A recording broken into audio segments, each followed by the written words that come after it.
Hello everyone. I'm going to start with the 8th question on your homework. Alright, so in the first one, it's basically asking for the free body diagram. So you always start with a dot representing the object. So what are the forces acting on the object? We know that gravity is acting on this object, so that is F gravity, or you can put Fg, or you can put mg. All of them will be correct.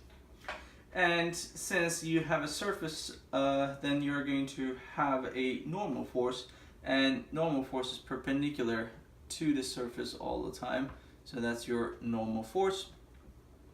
And then you also have an applied force, so they're pulling it with a force along northeast, so that is your F applied.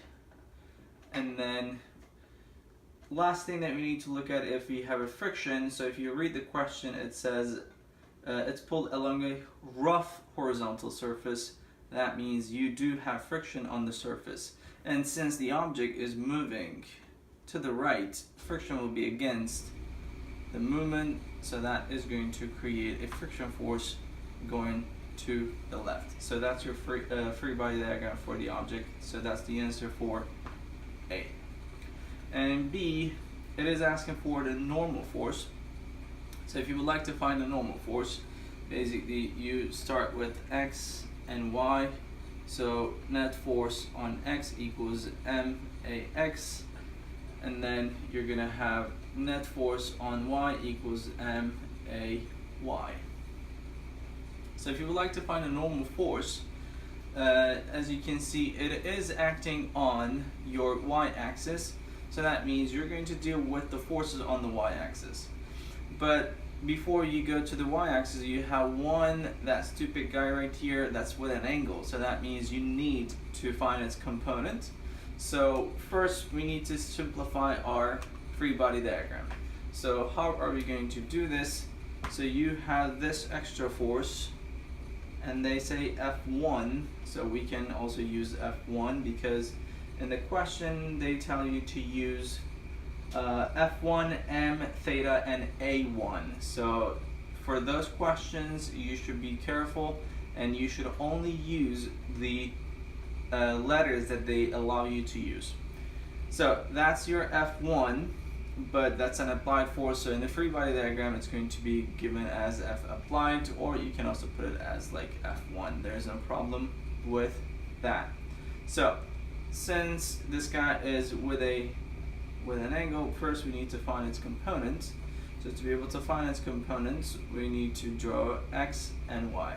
So this is your F1, then you're going to need this guy. This is your F1X. Then you're going to need this guy, which is your F1Y. And my angle is right here, and this angle is theta. So to be able to find X and Y components, you always look at which side of the angle your vector is. So your F1X is adjacent to your angle theta, and adjacent corresponds to your cosine. So F1X will be equal to hypotenuse, which is your F1, times your cosine of the angle, so cosine theta. And F1Y will be equal to, since this is cosine, the other should be the other function, which is sine. So it is F1 times sine theta. So now we got rid of this F1, and then we have two new vectors on the y and on the x-axis. So if you would like to redraw your free body diagram, actually it's not called free body diagram at that moment, but if you would like to redraw all of the vectors acting on the object, so that's your Fn, that's your Fg or Mg, because you're going to need that in terms of M. And then you have your friction. And now, so we had this Fa or F1, so we have replaced this f1 with f1y, and f1x. So, and if you look at the vectors of this, one goes to the right, the other goes to like upward. So let's put this guy here as f1x, then the other one is f1y. So now you have all of the forces acting on this object right now on the x and y axes. That's what you're trying to figure out, alright? So you always try to find this force diagram. Because once you have this, then you can fill in this XY chart a lot easier. So now, since they are asking for the Fn, and Fn is in my y-axis, then I'm going to deal with the forces on the y-axis. So how many forces do I have on the y-axis? 1, 2, 3. And then next step is figuring out the direction.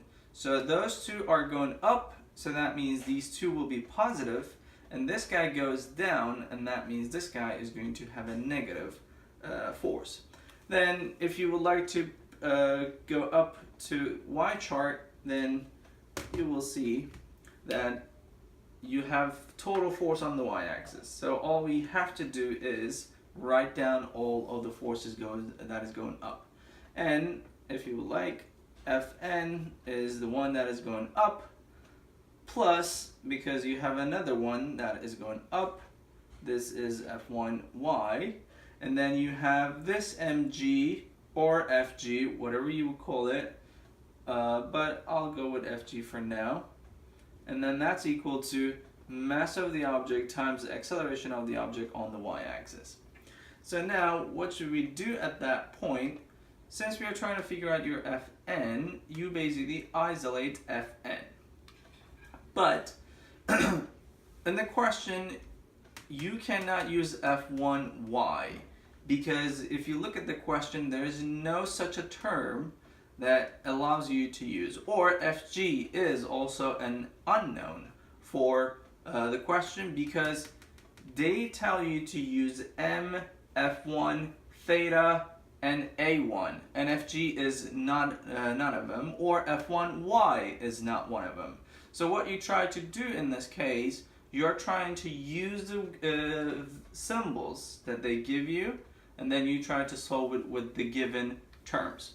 So then we will just rewrite it, Fn plus F1y. So what is F1y? We were able to describe this guy right here by using F1 and sine theta. And I'm allowed to use F1 and I'm allowed to use theta. So this one will work for me. So I will just replace this F1y with F1 times sine theta. Then minus Fg. And Fg, how can we write this Fg in terms of given values? I am able to use M, and they also say fundamental constants, so G is one of the fundamental constant, so I'm going to be able to use mg. So as you can see, I have everything in terms of given variables, given terms to me. So now let's figure out what we have on the right side. I have m, so I can use m, there's no problem with that, but ay. There is no term like ay, they only give me a term a1.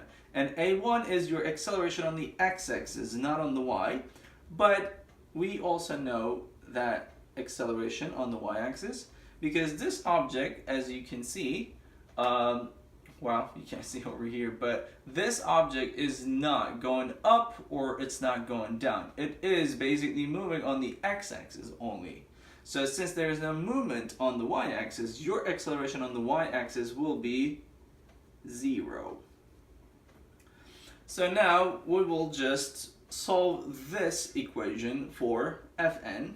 So Fn, you have F1 sine theta, take it to the other side. And this side will be 0 basically. So you just take this guy to the other side. And you have this mg as well. So mg and F1 sine theta, they will go to the other side. This negative mg will be positive. So mg minus f1 sine theta will become negative, so minus f1 sine theta. So now, as you can see, normal force is written in terms of the given variables to you. So that's basically your part B. Alright, so for part C, what are they asking for? So now they are asking for a value for coefficient of friction. So what do we know about coefficient of friction?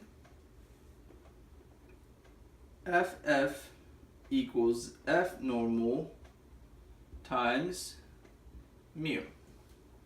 So they're asking you to find this guy in terms of given variables. So we are good with the Fn, we just found this Fn, but now this guy is a problem because I cannot use friction force because that's not one of the variables that they let me use. But where is this F friction? This guy is on your x-axis. So I need to go back to my chart and then I need to complete what I have on the x chart. So what are the forces? How many forces do I have on the x-axis? 1, 2. One goes right, the other goes left. So this guy will become positive, this guy will become negative. So F1, let me write this with a different color so that you can actually see it differently. Alright, so you have F1x going to the right, so that is, okay, that's not working. I hate this.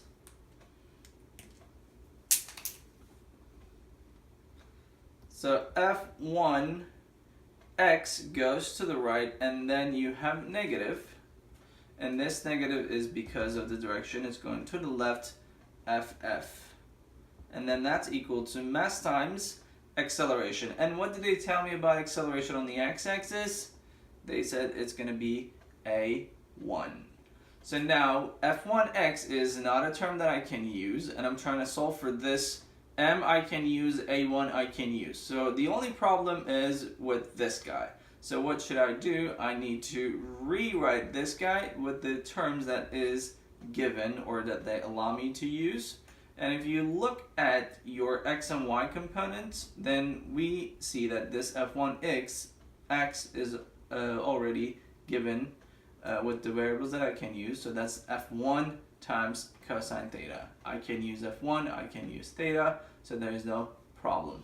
So F1 times cosine theta minus FF equals mass times acceleration 1. A1. This A1 is given in the question. So now we will just do the last step and then we will solve this for FF.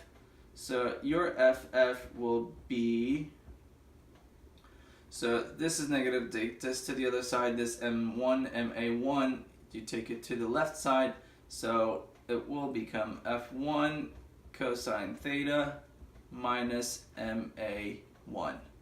So as you can see, this guy is going to be written like that.